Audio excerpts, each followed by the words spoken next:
¿Cómo hacemos para procesar tanta violencia, estas manifestaciones de violencia que se dan en el ámbito escolar, pero que seguramente trascienden lo que tiene que ver con el entorno educativo? De esto vamos a hablar con Rodolfo Paz Venturini, consultor psicológico. Rodolfo, bienvenido, buenas noches. Gracias, Carlos, por la invitación.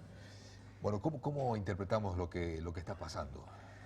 Mira, Carlos, este es un caso de bullying, es muy notorio, con un grado de violencia muy alto, donde una de las características de lo que acabo de ver ahí en el informe, de que han tenido muchas pautas para poder generar una prevención para no llegar a este extremo en relación a este niño y el comportamiento que va teniendo. Yo creo que lo que nos está faltando como sociedad es empezar a concientizarnos de la problemática de bullying, cuáles son los grados que tiene, cuáles son los problemas que se tiene, dado que ahora como sociedad, digamos, debemos empezar a comprometernos un poco más en acompañar a que al niño, en sus comportamientos, los papás, empezar a realmente acompañar al niño en el proceso, no solo en la escuela, no solo educativo, sino en el contexto en el cual se mueve, dado que este niño, por el grado de violencia que tiene, es obvio que lo trae desde la casa, lo trae desde su contexto primario. No puede tener tanta violencia un niño si no lo tiene adquirido o aprendido desde su contexto primario, como es la familia. Entonces creo que es muy importante como sociedad apoyar esto, o algún sistema o alguien parte del gobierno, de la educación, que pueda asistir al niño que ha tenido este abuso, que puedan asistir a la familia también, porque ellos también son víctimas de esto, y también trabajar con el niño psicológicamente para ver qué es lo que tiene y si se lo puede revertir. Estamos hablando de niños muy pequeños. Imaginemos este niño dentro de 20 años lo que va a ser en la sociedad.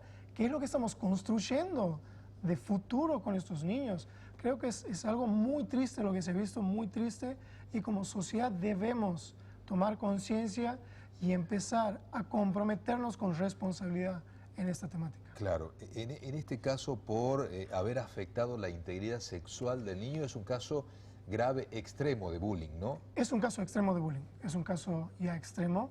Lo que sí escuchaba una de las mamás que mostraba constantemente, por decirlo así, alertas, mostraba tips, por ser más puntual, de que necesitaban tomar cartas en el asunto con este niño, y los docentes de hoy no están informados ni siquiera formados en una problemática de violencia como es el bullying.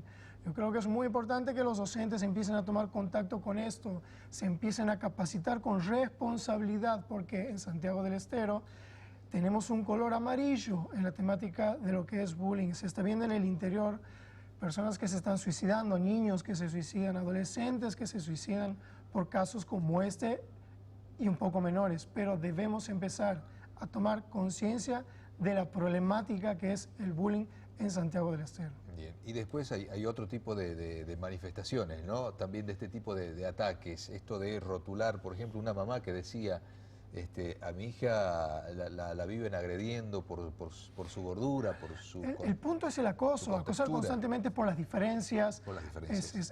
Es fundamental, de que si es linda, si que es fea, si que es alta, si que es baja, si es gorda. La intención es generar la intimidación, pasar del uso de la convivencia normal al abuso automáticamente para poder manejar una situación, y es obvio que el ambiente educativo es tierra fértil para esta situación.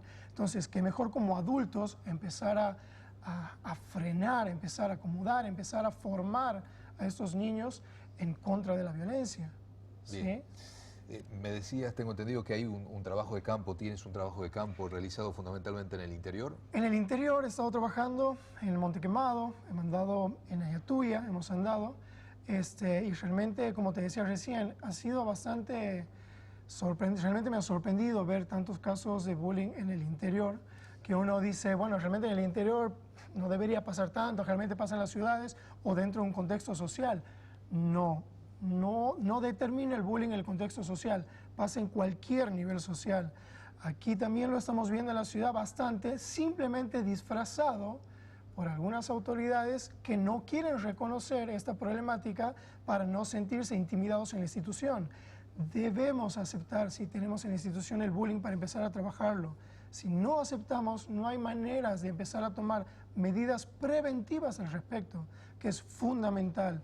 Uno de los trabajos que tengo denominado justamente Impacte, el nombre del proyecto, que es una implementación preventiva actitudinal desde el counseling, el trabajo educativo, para trabajar esta problemática, desde la prevención. Vamos a desde una capacitación para el docente, formarlo al docente para que sepa cómo actuar y así pueda mostrarle a los padres y a los alumnos cómo desarrollarse en la vida social sin violencia. Bien. Hablabas de una responsabilidad importante, fundamental, básica, de lo que es el contexto primario del niño, la familia, el contexto familiar. Eso por un lado. ¿Qué rol se le asigna en la problemática al docente? ¿Puede potenciar algún tipo de situación de violencia, de agresión? Muy buena pregunta, muy buena pregunta. El docente, sin darse cuenta, sin saberlo, sin tomar conciencia, es generador de bullying. El docente, voy a poner un ejemplo simple, sencillo. ¿Esto puede generar alguna controversia? Esto lo he conversado en las charlas que he tenido, en las jornadas, lo hemos conversado con los docentes que han podido participar en la jornada que he dado. El docente, sin darse cuenta, al marcar las diferencias, potencia el bullying. Por ejemplo, te pongo una situación. Como docente, para tener un punto de referencia, un alumno empieza con: miren cómo hace María, cómo trabaja, trae las cosas completas, que deberían seguir el ejemplo de María porque María está trabajando y la María es perfecta y deberían seguir todo. Esto hace que si manifiesto la perfección de uno, automáticamente creo el opuesto de lo imperfecto. Y esta persona, este niño, al carecer de herramientas lingüísticas para poder interpretar lo que el adulto quiere manifestar, su autoestima se ve afectada y necesita trabajar en complicidad para fortalecer esto y agredir automáticamente a su opuesto. ¿Y se activan mecanismos de frustración? Automáticamente.